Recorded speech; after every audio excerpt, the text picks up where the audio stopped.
Hello, hello everyone! Welcome to another episode of Story Time! Let's learn more about the story. Last time, I don't think we've looked at anything at the writing on the wall, so let's go through it. Signs of Gallian resistance. In an interview given on the 8th, a spokesman for the Central Gallian Armed Forces suggested a massive anti-imperial counterstrike brewing. Should this come to pass, all eyes will be on how a force that is thus far specialized in retreat can stem the imperial incursion that claimed most of Gallia by last month's end, and now stands before the gates of Randgriz. It seems the militia will join the army proper on this bid to free the capital from siege, a fear that has persisted for weeks now. Some suggest that this move is due to the army's desire to conserve its own manpower for combat within the city's walls, a very real possibility should this plan fail. Okay, what are the flames of war sweep Europa? The Empire-owned and run Terres news outlet reported on the 6th that Imperial forces have claimed the coastal Federation city of WWII. If true, the Empire would now hold a supply route for Ragnite transit, greatly influencing their standing in southern Europa. Unlike the northern provinces, Europa's south lacks for Ragnite, meaning that supplies must be shipped in from elsewhere to sustain the Empire's offensive. The Empire's hold on Europa's southern coast means expansion of the conflict to all areas of the continent is more likely now than ever before. Federation has yet to issue a statement regarding the Empire's alleged seizure of Valois at this time. Militia claims Vassal Bridge. Gallia's militia brings home the glory! As the first operation, what is likely a full-scale counter-offensive, the 3rd Regiment reclaimed the Great Vassal Bridge, a vital trade artery, after rousting? I guess rousting, I should be saying routing? Probably routing. I'm going to go with routing. After routing the Empire's local defenses on the 14th. This officially frees Randgriz from the need to seal its walls. Rather than assail the Empire's bridgehead barricade, the militia opted to swim a tank across the river and attack from the rear. An unconventional strategy to say the least. The drawbridge was then opened, dumping the rest of the defensive force into the drink. The man behind this bold plan, Welkin Gunther, 22, is none other than the son of Europa War I hero Belgian Gunther. This acorn hasn't fallen far at all. Gallia to pull out of the north. On the 20th, the Gallian forces in the north announced their retreat from the area. Though no details were given, the imperial takeover of Fusen, keystone among the northern Gallian industrial cities, is likely the chief cause. The capture of Fusen, a center for Gallia's Ragnite, steel, and oil refineries, struck a massive blow to the nation's productivity. Though the meeting among Gallian army and leaders held the day word of Fusen's fall... What? Though the meeting among Gallian army leaders held the day word of Fusen's fall arrived. Lasted well into the night. No official word has yet been issued to a specific plan for liberation of the city. Is it just me, or is that a really weird sentence? Though the meeting among Gallian army leaders held the day word of Fusen's fall arrived.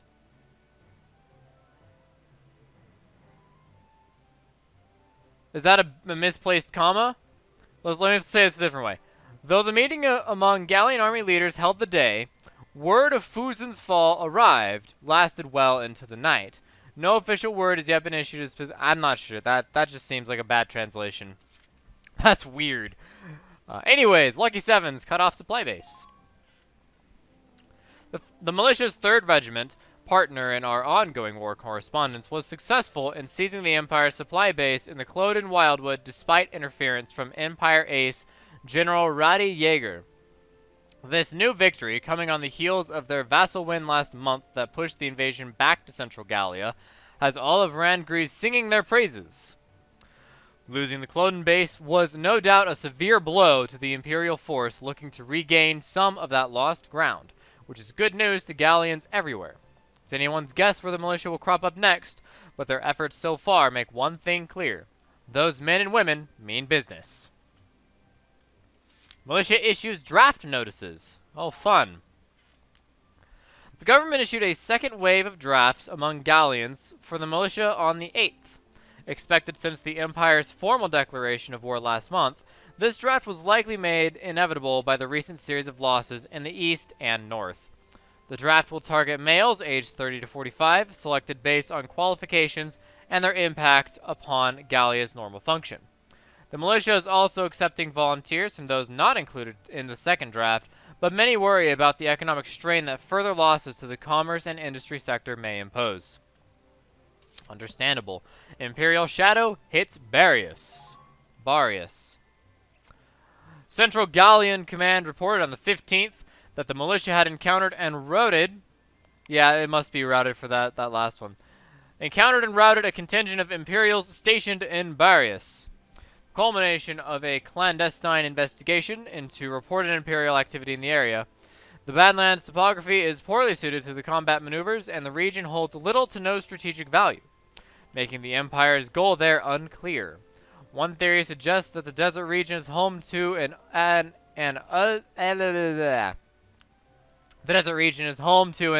yet unmined lode, and that Imperial forces were stationed there for the purpose of Ragnite speculation. Well, that's clearly only speculation. Gallia Federation talks begin. Wondered when this would happen. During a press session on the 10th, Gallian Prime Minister Borg called for talks with Federation Ambassador Townsend, slated to visit Gallia at the end of the month. In light of the increasingly complex conflict between the Federation and the Empire, however, many suspect the Federation views this as a chance to acquire Gallia for its resources. This announcement has been met with vehement opposition from members of the Parliament with strong ties to the formal Imperial cartels. Ambassador Townsend responded to the invite in a public address, stating that he firmly believes that joining hands to thwart the Empire's hubristic ambitions is essential to assuring peace for Europa. Okay. I don't think you have anything. Yeah, we can't buy anything else from you. Sorry. We already know Largo's passion. Oh, do we? Alright, so that is the writing on the wall.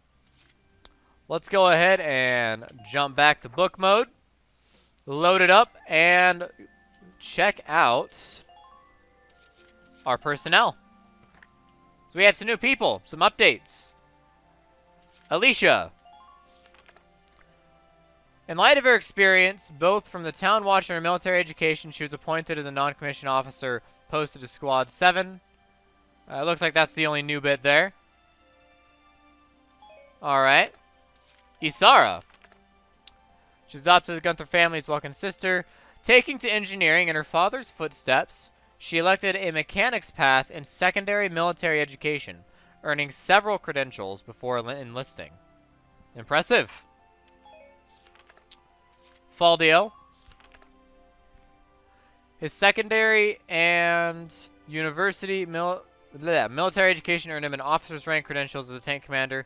He also trained as a staff officer. Very cool. We knew he was an archaeology student, and he has lots of knowledge of history. Largo, does it say anything about vegetables? Reprimanded for the unlicensed planting of vegetables on army property, though the fruits of his labor earned accolades from foodies across the base. Okay. Largo, you are interesting. Crease! Let's see. Weapons maintenance and repairs. I think this guy's new. Mechanic working in the militia's R&D facility. No, he's not.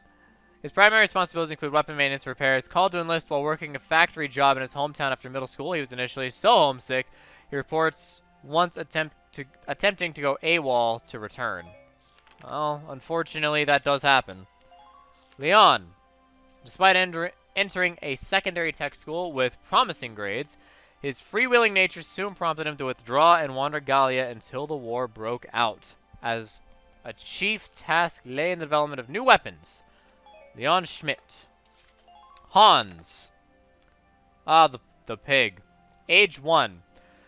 A special member of Squad 7 following a chance meeting in the Cloden Wildwood. His rank is Private 3rd Class, according to Alicia. Though small for a Porcavian, he boasts impressive agility and jumping ability. He also appears to be intelligent enough to understand human words and emotions. Kevin! Skittish and introverted, he found interactions with others difficult. He seemed rather uncomfortable with his role as shock trooper. Though he'd intended to enlist as an engineer or sniper, his inability to choose between them eventually saw him assigned to trooper work by default. Understandable. Salinas. Handsome and smooth, he was always popular with the ladies. Bit of a Lothario. He's made many a beautiful woman cry. Okay. Hans. Born in a richly wooded part of southern Gallia, he enlisted immediately upon hearing his hometown was in the path of danger. Hans Salinger. Vice. Together with Ica, he roams the globe seeking adventure. Rumor has it he hails from a nation far removed from Europa's shores. Bleak circumstances only excite him all the more, and luckily he has an iron will to see him through. Once he starts talking about the sky, he doesn't stop. Dorothy. Prone to extreme stage fright, her face goes scarlet when forced to speak to others. Her frail constitution is yet more proof of her sheltered upbringing. But she dreams of designing accessories made of precious metals. Well, hopefully she'll survive the war and make that dream come true, right? That's the hope. Hermes. As a child of the open field, he dislikes cramped spaces. Slender and handsome, he is physically unable to not shut up any nearby ladies. Prone to exhaustion, he lacks endurance. Though he has no trouble finding dates, he is often too tired to stay out long, lending the ladies to think him a flake. Ted. Squad 7 Scout, age 16. His greatest love was always making others laugh, and his clowning persisted after enlistment. He's highly allergic to most metals. What a miserable life that may be. Wavy. Considerate and polite to a fault, this dark-skinned school teacher rarely displays his emotions. Known for his devotion to his wife, he enlisted to protect her and his infant daughter. Though a placid man, he fights ferociously to protect his loved ones. Nancy. Squad 7 Scout, age 15. Her life on the family farm led her to grow up rather sheltered. She often enjoyed holing up in stable to the animals. She makes tripping over her own 2 feet look easy. On the farm, she once dropped a basket containing 100 fresh eggs. Her father nearly exploded. Yeah, that's pretty rough. Susie. Age 19. Let's see. Though a pacifist normally incapable of killing a fly, her family's honor forced her to enlist. Fundamentally opposed to war, she finds killing loathsome.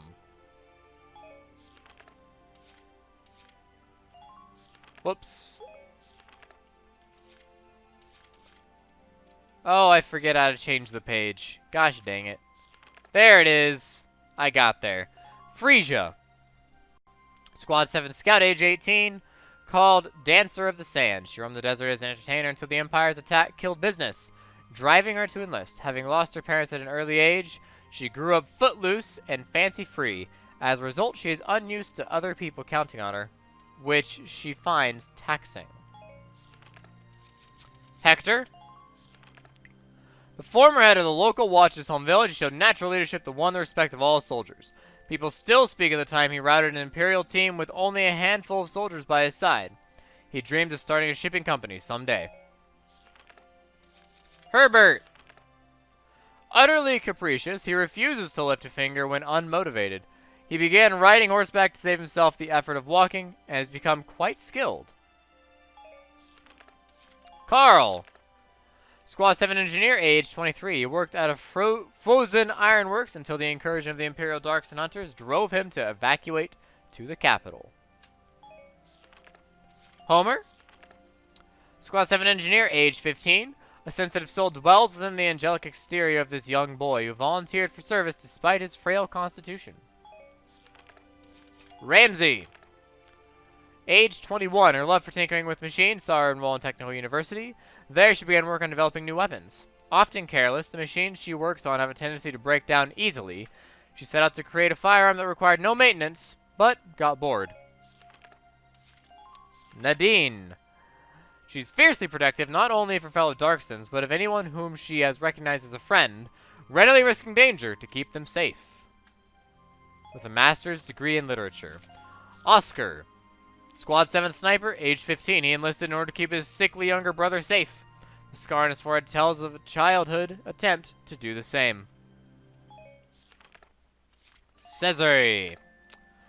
His home is a small village in Barius. Out of pure boredom, he once tried to scale some nearby ruins as a child and fell. He has feared heights ever since. Rough. Marina. Age 24, an aloof beauty, she keeps all others at a distance. Her father, a skilled hunter, trained her in the art of marksmanship from childhood. Despite other people interfering with her life above all else, she prefers to be alone. Though a single glare can send him packing, Ted still tries to chat. Catherine. Sniper, age 35, Europa War I veteran. Ever since an ambush shortage left her to helplessly watch an ally get killed, she has felt extremely anxious without a loaded weapon close at hand. Maximilian. General, age 29, Imperial Prince and commander of the Empire's invasion of Gallia. Okay. Silvaria. Brigadier General, age 22, member of the Triumvirate under Maximilian's direct command, and a leader of the Empire's invasion of Gallia. General Jaeger. Major General, age 36, member of the Triumvirate under Maximilian's direct command and leader of the Empire's invasion of Gallia. And General Gregor. Major General, age 51, member of Triumvirate under Maximilian's direct command, leader of the Empire invasion of Gallia. Born to the rank of Count in a family with close ties to the Imperial Court, he worships the Emperor, dedicating his life to uniting Europa under his rule. Okay. Let's look at updated weaponry. Looks like we have a couple. Lupus. That would be the tank Lupus. One of the latest Imperial tank models was further enhanced specifically for General Jaeger to use in the invasion of southern Gallia. Its treads are common for a heavy class tank, but it supports an ambitious 122mm cannon, the largest in the Empire at the time it was developed. The use of sloped glacis plating around the body represents just one portion of this beast's comprehensive defense. The medium tank, an Imperial gold standard in Europa War II tank designs. Over 12,000 of this model have been produced by 1935, the majority of which saw actual combat. It offers a solid balance between power, armor, and mobility at an exceptionally low price, making it highly versatile. Variants were made to suit a wide range of combat needs, and its ubiquitousness led Imperial soldiers to associate it with home, calling it the Fatherland. Okay. I do believe that is most everything. Here we go. A little bit more here, and we have 5 minutes left. I think we'll go ahead and finish up with the glossary. Porcavians. A winged cousin to the common pig found in wooded areas in Central Europa. Generally smaller than other porcines, this subspecies is further distinguished by the wing-shaped appendages that grow from its back. Because it's incapable of flight, the biological term wing does not strictly apply. Though some have argued that its wings are an adaptation that makes these pigs better suited to life in their habitat, no convincing explanation of Porcavian evolution has emerged. Affectionate and intelligent, they are sometimes kept as pets. The Cloden Wildwood. This expansive primeval forest stretches across Gallia's south, forming a natural border with the Empire. Poor roads, violent peaks and valleys, and extremely dense vegetation combine to impede travelers while baffling their natural sense of direction. Thought to be impenetrable except by foot, Cloden has been a living fortification against invasion since Gallia's inception. The woods are home to foxes, squirrels, and rabbits, as well as larger animals like deer and boar, and rarities such as the Porcavian. Beeches form the majority of this deciduous forest, also rich in elm and oak. Untouched by human hands, some of the Cloden's trees are thought to be over 1,000 years old. The Citadel at Ghirlandaio. Massive and stalwart, this fortress sits at the Gallian imperial border. Built in the Middle Ages as a castle along a key route linking Gallia to Eastern Europa, it now stands as a modern fortress. Following Europa War I, it served as a checkpoint controlling the flow of people and goods into and out of Gallia. At the onset of Europa War II, Imperial forces claimed it for use by Commander Maximilian and his top echelon officers as a base of operations for the ensuing large-scale invasion. After claiming the citadel, the Empire outfitted its facade with powerful fixed cannons and began to use the structure as a storehouse for weaponry to be used in the Gallian incursion. Facade. The Barious Desert. An arid desert devoid of all vegetation covers the eastern Gallian basin area, several tens of kilometers across. Allegedly scorched as a result of so-called dark sun calamity, the area has been reduced to a huge, uniquely shaped crater with a host of deep crogs issuing out from a massive gulch at the basin's center. Thought to be the result of massive explosion, these fissures in the ground match standing rock formations full of large, circular holes. The remnants of human dwellings dot the eroded landscape, suggesting that this area was once the site of a large city. These days, violent sandstorms assail travelers, and visitors to the region are few. And last but not least, the Imperial Army. Led by the Emperor, the Empire's politics are still largely controlled by the aristocracy. The military is no exception, with several of the highest positions held by the Emperor's blood relatives and close affiliates. Operating under a code of conduct with roots in the medieval ideal of knightly chivalry, troops are expected to give their all in fidelity to the Emperor. The Imperial Army was first to make and employ tanks, the replacement for armored cavalry units, a development that redefined war in Europa and secured the Empire's military superiority. Well, there you have it, guys. I believe that is everything so far. So let's jump over to episode select, and here we are. Chapter 7, The Battle at Barious, A History Unfolds. I will see you guys there next time. So if you like the video, give it a like, subscribe, and share with your friends. The best thing you can do for the channel, as always. Thank you for watching, and DFTBA.